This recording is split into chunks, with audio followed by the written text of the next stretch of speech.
मेरा नाम अनिरुद्ध अग्रवाल है और इस सोच नाम के पॉडकास्ट में आपका एक बार फिर से स्वागत है।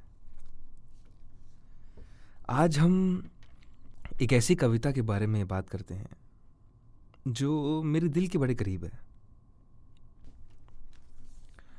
आज का ये पॉडकास्ट, ये कविता एक बड़ी ही छोटी सी चीज़ पे आधारित है।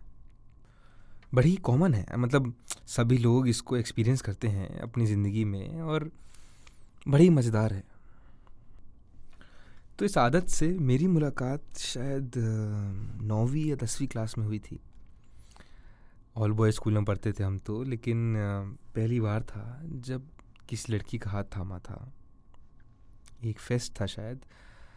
खैर, वो बातें किसी और पॉडकास्ट में होंगी, किसी और एपिसोड में होंगी, लेकिन वहाँ से एक एक छोटी सी आदत थी जो उस समय तो बड़ी मासूमियत में उठा ली थी, पर गई नहीं है। और सबका इससे रिश्ता है, सब इससे वाकिफ़ हैं और उसी पे आज थोड़ी सी चर्चा होगी। कविता का नाम है हद। क्या तुम्हारी सुकून से मुलाकात हुई है? शायद हाँ, हफ्ते भर बाद माँ की आवाज़ सुनने पर या मनपसंद खाना खाने पर, शायद 2 घंटे कुछ खेलने के बाद या बहुत पसीना होने पर, वो एसी के सामने खड़े होने के बाद। लेकिन आज जिस सुकून से मैं तुम्हारी मुलाकात करवाना चाहता हूँ वो थोड़ा सा अलग है। इसका कोई वक्त नहीं है, ना इसकी कोई परिभाषा है। लोग इसे महसूस कर लेते हैं लेकिन समझ नहीं पाते हैं शायद। ये जब महसूस होता है तो तुम्हें सब अच्छा लगता है, और जब चला जाता है तो केवल बुरा। इसके 2 रूप हैं। अरे ठीक है अनिरुद्ध, लेकिन ये मिलता कहाँ है? ये है क्या?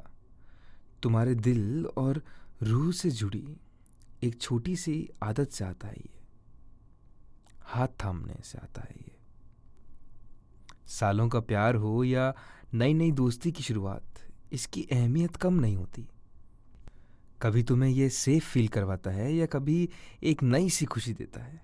शायद तुम समझ नहीं पाते इसका मतलब, क्योंकि दिमाग से नहीं करते हो तुम ये, पर बहुत ज़्यादा कीमती है। दिल की धड़कन को शांत कर सकता है, अकेलेपन से जुदा कर सकता है, बिना बोले बस हल्के से ज़ोर से अपना साथ बयां कर सकता है। तुम्हें एक ऐसे इंसान से जिससे तुम्हारा खून से रिश्ता नहीं है, उसके रूह से जोड़ सकता है। बस खो मत जाना तुम इसमें। ज़्यादा सोचोगे तो शायद बस जाओगे इसकी दुनिया में, भटक जाओगे, डूब जाओगे इसमें। छोड़ने से डरोगे, थामोगे तो भी कांपोगे। हाँ, अब तुम पहचान रहे हो कि तुम्हारे दिल जुड़ रहे हैं। हाँ, तुम अब महसूस कर रहे हो कि तुम्हारी रूह जुड़ रही है। अब उसका हाथ छोड़ने से कतराते हो तुम। वक्त और लोगों से लड़ना चाहते हो, अपने आप को बहाने देना चाहते हो, सच से दूर भागना चाहते हो। मैं चाहता हूँ कि अगली बार जब अनजानी राहों में किसी अपने का हाथ थामोगे तो सोचना इस बारे में। बहुत ज़्यादा भी नहीं, पर मैं जानता हूँ तुम्हें महसूस होगा ये। बताना, क्या तुम उंगलियों के मिलने के एहसास को मुस्कुरा कर जीते हो या उस बंधन के टूटने के डर को आंसुओं से लिखते हो? बताना मुझे, तुम्हारी हद क्या है इस सुकून में? तो बड़ी ही सरल सी और बड़ी छोटी सी कविता है ये, पर मुझे बड़ी पसंद है। मैं हैरान हो जाता हूँ कभी कभी सोच के कि इतनी छोटी सी आदत, इतनी कॉमन सी आदत। आप अगर आज भी अपने अपने हमसफ़र से, अपने हमसाथी से मिलते हैं रोज़, तो हाथ ज़रूर पकड़ते हैं। किसी न किसी पॉइंट पे शायद आप पार्क में टहल रहे हैं, या आप सड़क क्रॉस कर रहे हैं, या बस आप यूं ही रात में सड़कों पे टहल रहे हैं।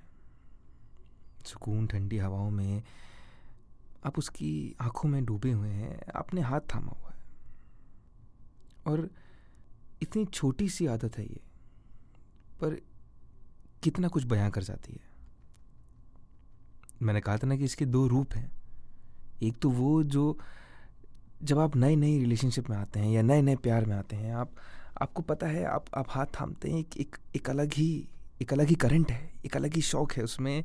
आपको बहुत अच्छा लगता है, आपका दिल बिल्कुल भर जाता है। आपको लगता है जैसे आपकी दिन भर की थकान उतर गई। एक एक सुकून मिलता है आपको उसमें, एक अलग ही खुशी मिलती है आपको। और दूसरा वाला, जब आपको पता होता है कि कुछ होता है जिससे आप डर रहे होते हैं, आप सहमे होते हैं। शायद आपको पता है कि आप दोनों जुदा होने वाले हैं। क्या पता, शायद आपको डर है कि अब को लॉन्ग डिस्टेंस करना है, या फिर कुछ मजबूरियां हैं जिनकी वजह से अब आप उस रिश्ते को निभा नहीं सकते। पर आप दूर भी तो नहीं होना चाहते हैं। आपने हाथ थामा हुआ है, पर आपका हाथ कांप रहा है। आपका हमसाथी भी सोच रहा है कि ऐसा क्यों हो रहा है। कोई जाने या ना जाने, बस इस एक आदत ने आपको बता दिया है कि अब तो बहुत देर हो चुकी है। अब आपकी रूह से जुड़ चुकी है। अब आप डर रहे हैं निकलने से। यही तो खेल है इसका। शुरुआत में बड़ी मासूमियत से आपको ये अपने अंदर फंसाता जाता है। आप इसमें घुसते जाते हैं, आप इसके प्यार के नशे में खो जाते हैं। और फिर शायद एक दिन ऐसा भी आता है जब आप इससे निकल नहीं पाते हैं। बड़ी छोटी सी आदत है और कितना कुछ कह जाती है। तो बस ये एक सोच है, शायद सही है, शायद गलत। पर अगर आपके भी कुछ विचार हैं इस पे, या आपकी भी कोई कहानी है, कुछ आपके दिल में है जो आप लोगों तक बताना चाहते हैं या मुझसे बात करना चाहते हैं, तो ज़रूर करिएगा। मेरा नाम अनिरुद्ध अग्रवाल, और आपसे फिर मुलाकात होगी।